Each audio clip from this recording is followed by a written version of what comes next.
अन्नदाता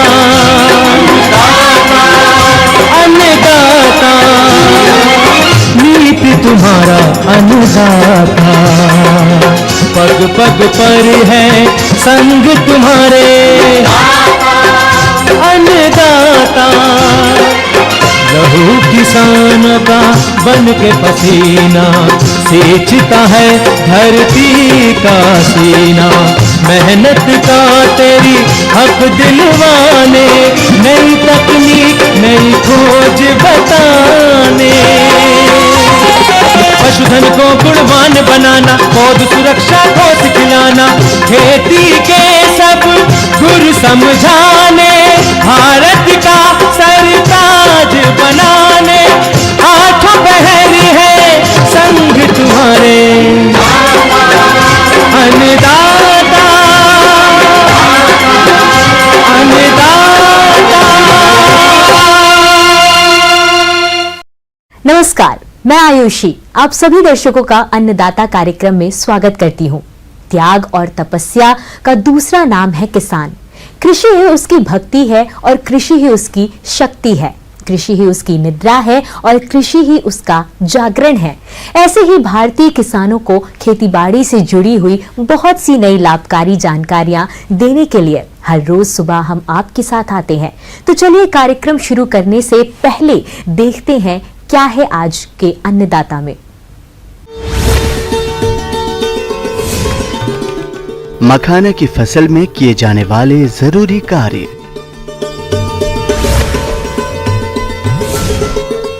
अधिक उत्पादन के लिए मेंथा की फसल में जरूरी कार्य।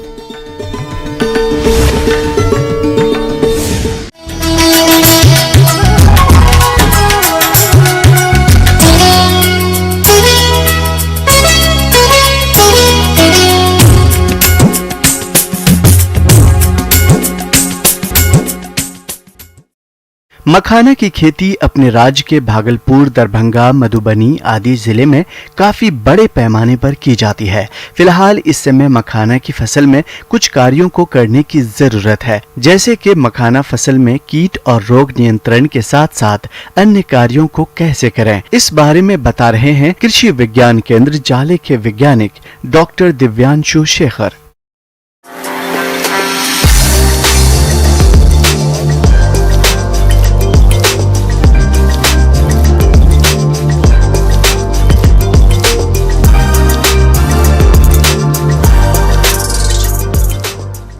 ये जो हमारा मिथिलांचल बल्कि मखाना को बिहार से जोड़ी और बिहार में भी मिथिलांचल से इसको जोड़ना श्रेयस्कर होता है।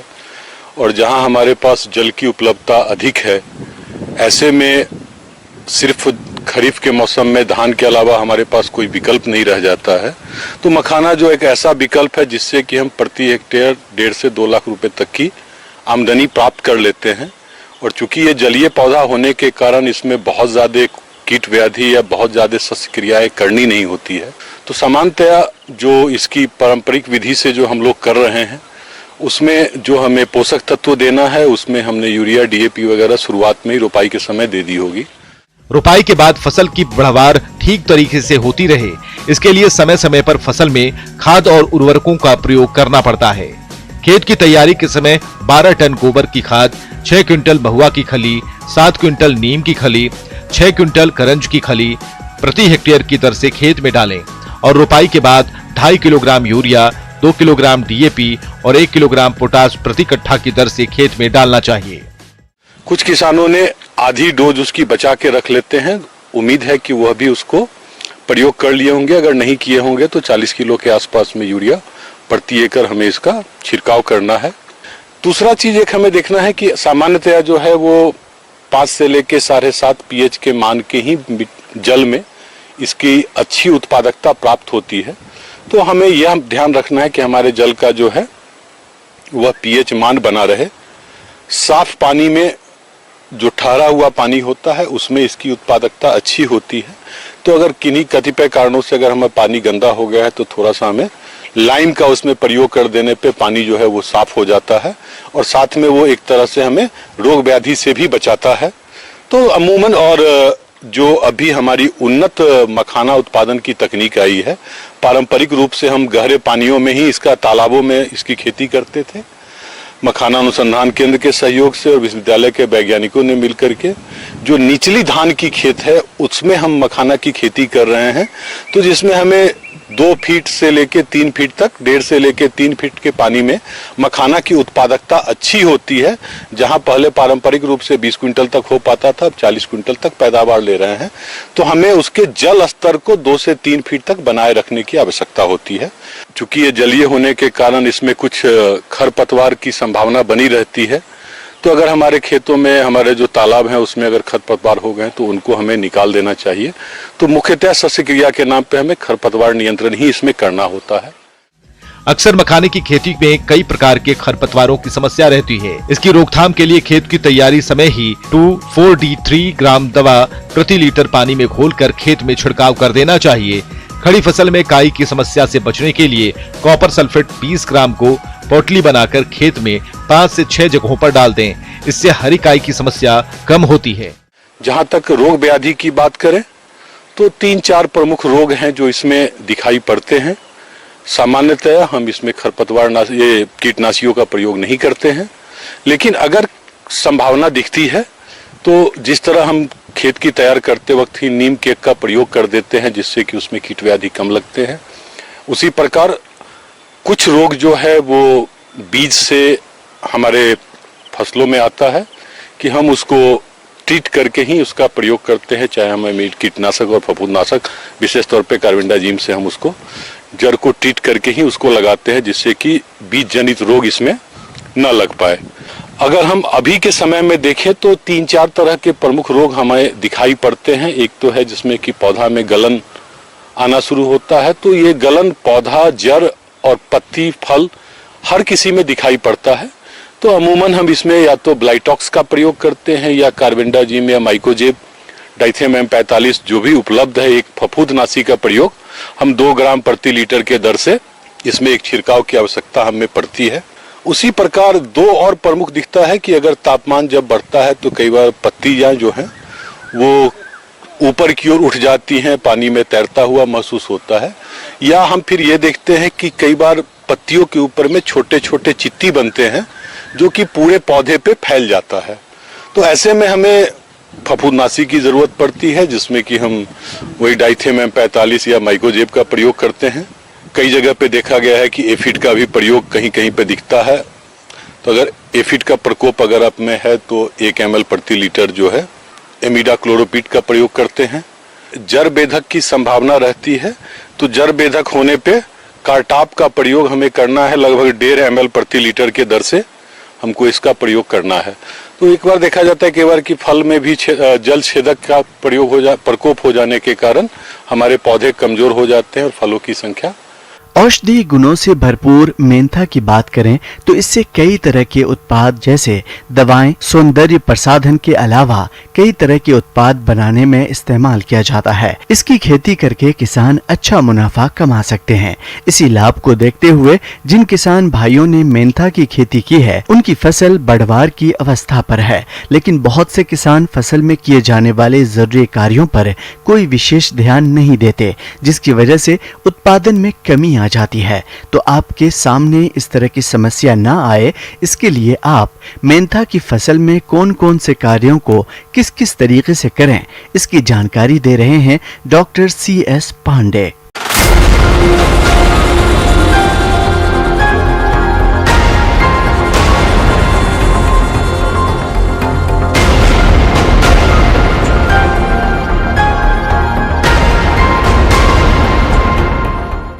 आज हम आपसे मिंट की सफल खेती के बारे में विस्तारपूर्वक चर्चा करेंगे। जैसा कि आप जानते हैं कि इस समय वानस्पतिक वृद्धि की अवस्था में पूरी फसल होगी आपकी। किसान भाइयों, मेंथा की फसल में खरपतवार उगने से फसल की बढ़वार और उत्पादन दोनों प्रभावित होते हैं, इसलिए आप समय समय पर इनका नियंत्रण करते रहें।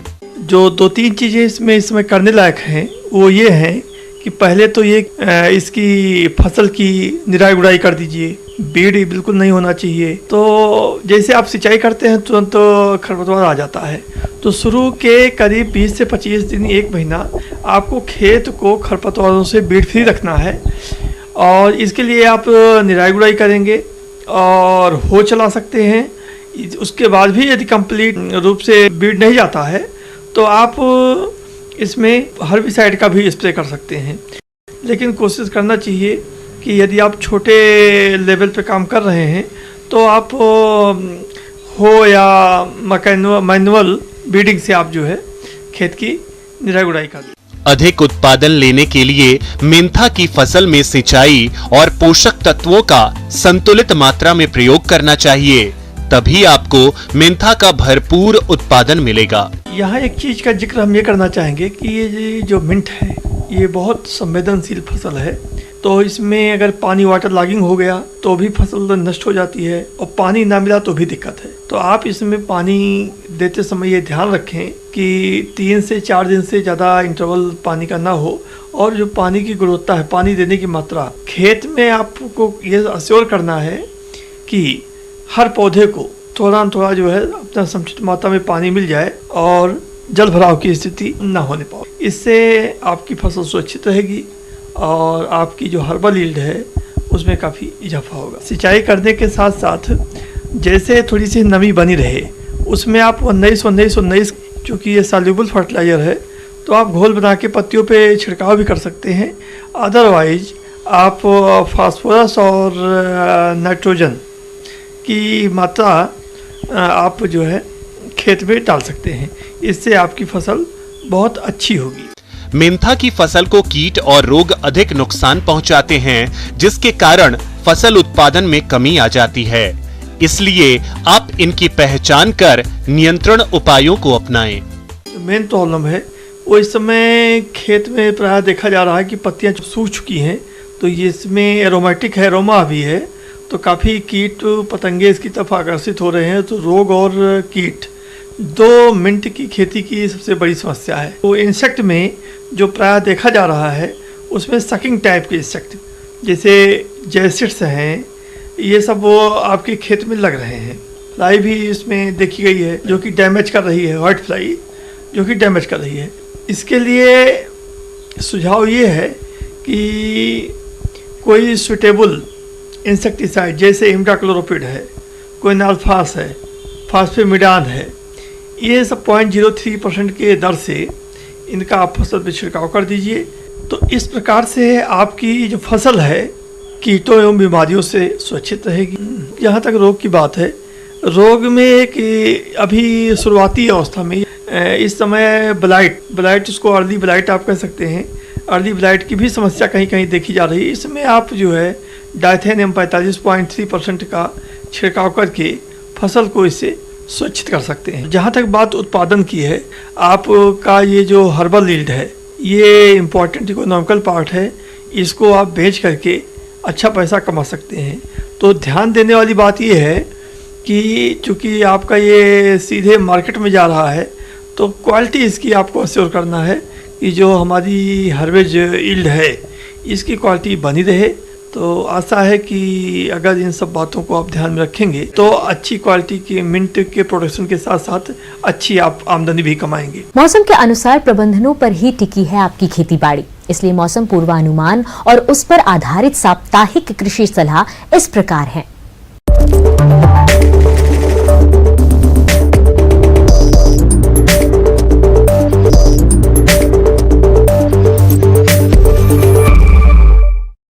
ग्रामीण कृषि मौसम सेवा भारत मौसम विज्ञान विभाग बिहार कृषि विश्वविद्यालय साबौर द्वारा भेजे गए मौसम पूर्वानुमान रिपोर्ट के आधार पर ऐसे में इन क्षेत्रों के किसान भाइयों को सलाह दी जाती है कि जैसा कि इस सप्ताह में वर्षा होने की संभावना है, ऐसे में किसानों को सलाह दी जाती है कि कद्दू वर्गीय फसलों के खेत में जल निकासी की व्यवस्था करें ताकि बारिश का पानी खेत में जमा न हो सके। ग्रीष्मकालीन धान और अरहर की बुआई के लिए खेत तैयार करें। किसानों को सलाह दी जाती है कि मूंग, उर्द और सभी सब्जियों की फसलों को खरपतवार मुक्त रखें। अगर सब्जियों की फसलों में सफेद मक्खी का प्रकोप देखा जा रहा है तो मौसम साफ होने पर इमिडाक्लोप्रिड 17.8 SL की 1 मिलीलीटर मात्रा प्रति 3 लीटर पानी के हिसाब से घोल बनाकर छिड़काव करें। भिंडी की फसल में माइट कीट की निरंतर निगरानी करते रहें। इस कीट का अधिक प्रकोप होने पर इथियॉन 1.5 से 2 मिलीलीटर मात्रा प्रति लीटर पानी के हिसाब से घोल बनाकर छिड़काव करें। लीची के पेड़ में अगर माइट लग रहा है तो साफ धूप वाले दिनों में इथियॉन 50 EC दवा की 2 मिलीलीटर मात्रा प्रति लीटर पानी के हिसाब से घोल बनाकर छिड़काव करें। पशुओं को थैलीरियोसिस बीमारी, गलघोंटू और लंगड़ी बीमारी से बचाने के लिए टीकाकरण किया जाना चाहिए। इस मौसम में कद्दू वर्गीय सब्जियों में चूड़िल आस्था रोग के प्रकोप की संभावना है। यदि रोग के लक्षण दिखाई दे तो कार्बेंडाजिम 1 ग्राम प्रति लीटर पानी के हिसाब से घोल बनाकर छिड़काव करें। जो किसान भाई इस वर्ष फल के पौधे लगाना चाहते हैं वे जगह का चुनाव करके फल वृक्षों के अनुसार दूरी को ध्यान में रखते हुए गड्ढों की खुदाई करके छोड़ दें। मिट्टी की उर्वरा शक्ति बढ़ाने के लिए हरी खाद वाली फसलों जैसे ढैंचा, सनई आदि की बुआई कर सकते हैं। 1 एकड़ में बुआई के लिए 20 से 25 किलोग्राम बीज की आवश्यकता होती है।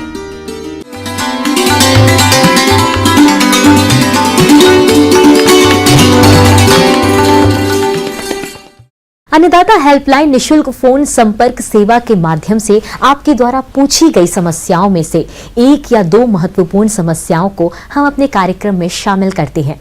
इसी के तहत आज की चयनित समस्या और उसका जवाब इस प्रकार है। अन्नदाता निशुल्क फोन संपर्क सेवा के माध्यम से पूछे गए प्रश्नों में से आज हमने जिस प्रश्न को कार्यक्रम में शामिल किया है उसे पूछा है ग्राम लालगंज, जिला बक्सर के कृषक कुंवर पाल ने। आप कम लागत में अच्छा लाभ प्राप्त करने के लिए खरगोश पालन के विषय में संपूर्ण जानकारी चाहते हैं तो कुंवर पाल जी आपकी जानकारी के लिए प्रस्तुत है कार्यक्रम का ये अंश।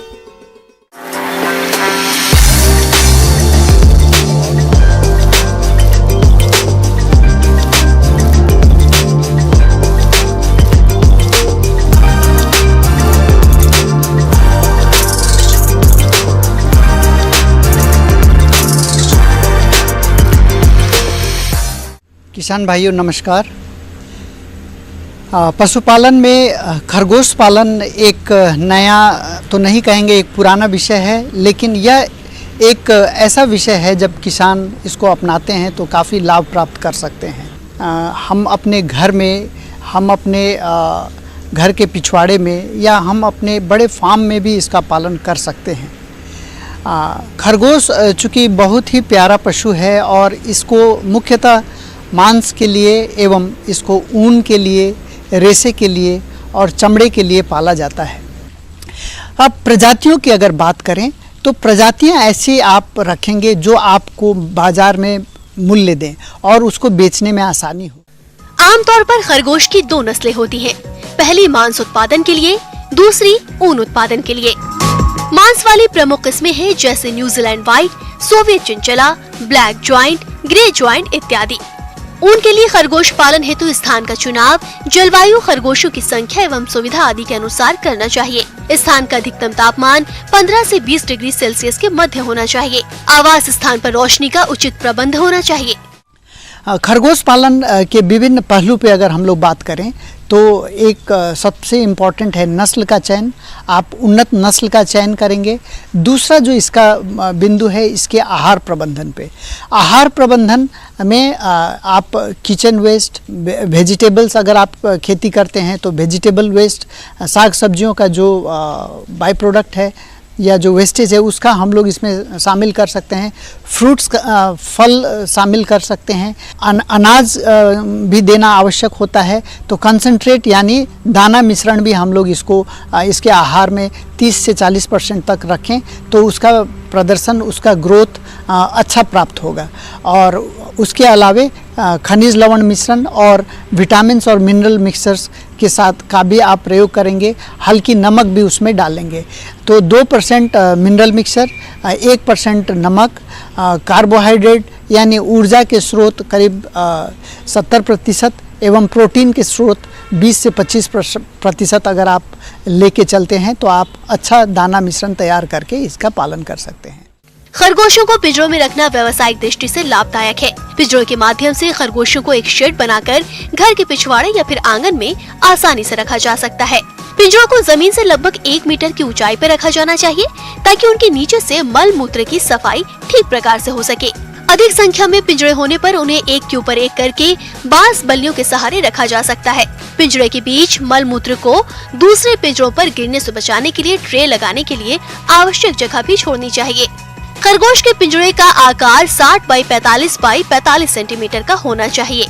वहीं ब्याने वाली मादा का पिंजरा 90 सेंटीमीटर लंबा होना चाहिए। प्रसूति हेतु प्रयोग होने वाले नेस्ट बॉक्स का आकार 60 बाई 45 बाई 22 सेंटीमीटर होना चाहिए। इस प्रकार की प्रबंध व्यवस्था से खरगोशों को कम स्थान में रखकर उनकी देखभाल अच्छी तरह से की जा सकती है। इनके प्रजनन से संबंधित अगर हम बात करें तो इसमें 5 से 6 मादी खरगोश के ऊपर एक नर खरगोश पर्याप्त होता है जो अच्छा ब्रीडिंग दे सकता है। एक मादी खरगोश चूँकि उसका गर्भाकाल काफ़ी छोटा होता है, वो 1 महीने का उसका गर्भाकाल होता है, 30 से 32 दिन का गर्भाकाल में बहुत अच्छा बच्चा देती हैं। 6 से 12 बच्चा देने का उसका एक रेंज है जो औसतन 8 से 10 बच्चे देती है। व्यावसायिक स्तर पर खरगोश पालन में प्रजनन व्यवस्था का विशेष महत्व होता है। एक खरगोश का गर्भकाल 30 से 32 दिन का होता है तथा प्रसव के दूसरे दिन ही मादा खरगोश को पुनः गर्भित करवाया जा सकता है। परंतु सामान्य दशा में मादा खरगोश से बच्चों को अलग करने के उपरांत ही पुनः गर्भित करवाना चाहिए।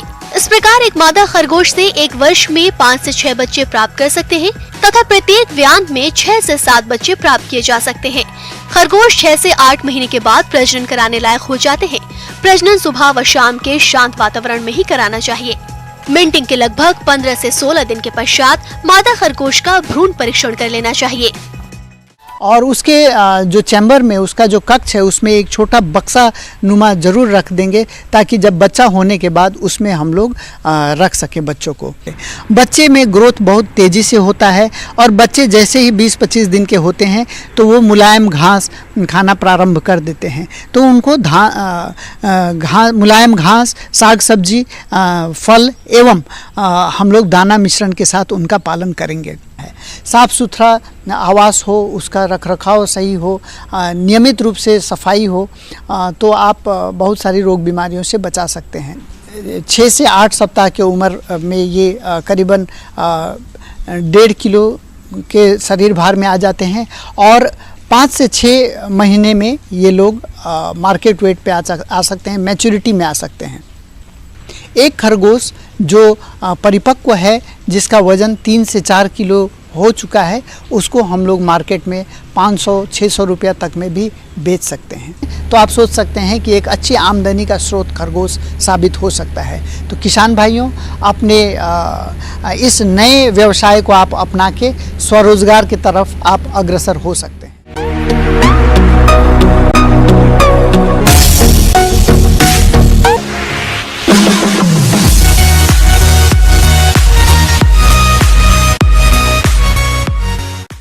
राज्य की विभिन्न मंडियों में कृषि उत्पादों के चढ़ते उतरते बाजार भाव की संक्षिप्त जानकारी इस प्रकार है।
उम्मीद करते हैं कि आज का कार्यक्रम आप सभी दर्शकों के लिए उपयोगी रहा होगा। किसान भाइयों, अन्नदाता आपकी सेवा के लिए संकल्परत है और कृषि संबंधित समस्या एवं सुझावों के लिए आप हमें इस पते पर संपर्क कर सकते हैं। प्रोड्यूसर अन्नदाता, news 18, Bihar Jharkhand, Ramoji film city, Hyderabad 501512। साथ ही आप हमें ईमेल कर सकते हैं। हमारा ईमेल है p18annadatabihar@nw18.com। इसके अतिरिक्त आप हमें निशुल्क हेल्पलाइन नंबर 180088926163 पर सोमवार से शनिवार सुबह 10 से शाम 4 बजे के बीच संपर्क कर सकते हैं। फिलहाल अन्नदाता की पूरी टीम को इजाजत दीजिए। कल फिर इसी समय आपसे मुलाकात होगी कृषि संबंधित कुछ और महत्वपूर्ण जानकारियों के साथ। नमस्कार।